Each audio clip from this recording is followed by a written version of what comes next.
Hello my dear, welcome again.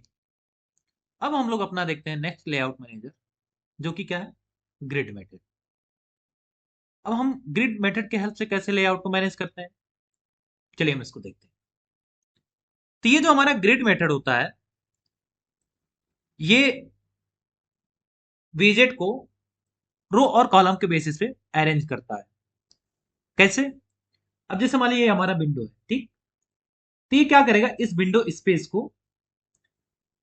रो और column में divide कर देगा। यहाँ जो रो और कॉलम का साइज होगा ये डायनेमिक होगा, यहाँ आप इसको फिक्स नहीं करेंगे, ये ऑटोमेटिक आपका ग्रिड मेथड जो है उसको डिसाइड करेगा किस रो का कितना साइज होगा, कॉलम का कितना साइज होगा। ओके।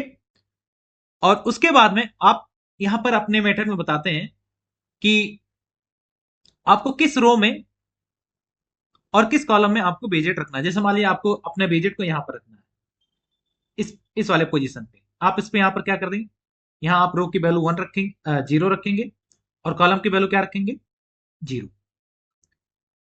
यहां पर जो इंडेक्सिंग होता है रो और कॉलम का, यहाँ पर जीरो जीरो से स्टार्ट होता है। जैसे ये 0 होगा, ये 1 होगा, ये 2 होगा, ये 3 होगा, ये 4 होगा, ये 5 होगा। और यही सेम कॉन्सेप्ट रो के लिए होगा। यहाँ क्या होगा, 0 1 2 3 4 5। अगर मान लीजिए आपको इस पोजीशन पे रखना है अपने विजेट को, इसके लिए आपको क्या रखना होगा, रो का वैल्यू 0 देना होगा और कॉलम का वैल्यू कितना देना होगा, 3।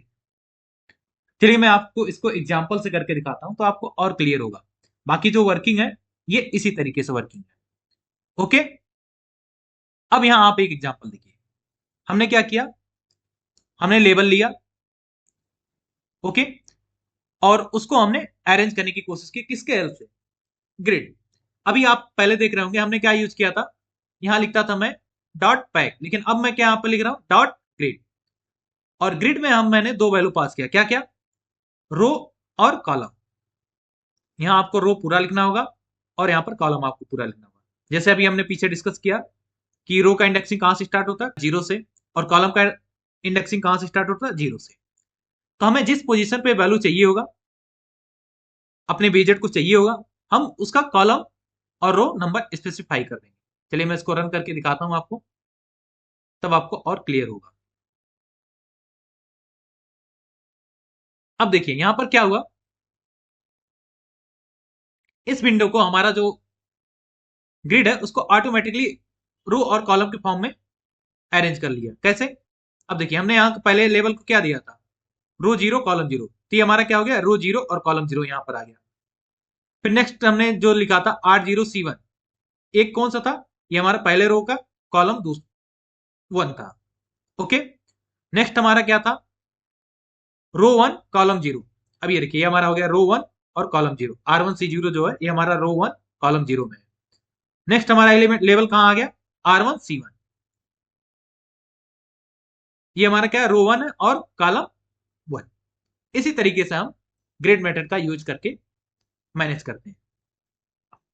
अब मैं इसी का आपका एक फॉर्म का एग्जांपल दिखाऊं। यहां पर मैंने क्या किया है, मैंने एक फॉर्म बनाया है।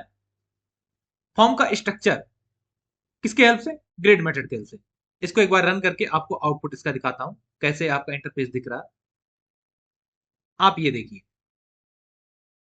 अब यहां पर क्या हुआ, आप यहाँ इंटरफेस देखिए और साथ में कोड देखिए। हमने सबसे पहले क्या यूज किया, लेबल यूज किया। लेबल में क्या लिखा, यूजर नेम। अब ये लेबल यहां आ गया, और इसका हमने पोजीशन में क्या लिखा, रो 0 कॉलम 0। ओके, तो हमारा यूजर नेम यहां आ गया।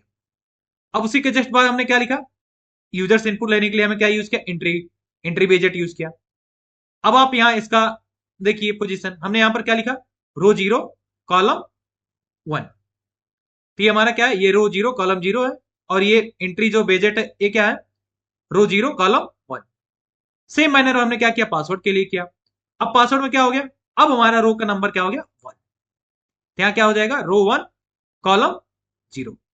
और ये जो एंट्री बेजेट है इसका क्या हो जाएगा वैल्यू, मतलब पोजीशन, यहाँ हो जाएगा रो 1 कॉलम 1। ठीक। अब हम बात करते हैं लॉगिन का।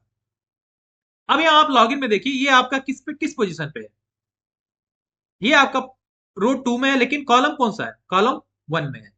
कॉलम 0 यहाँ पर हमने छोड़ दिया।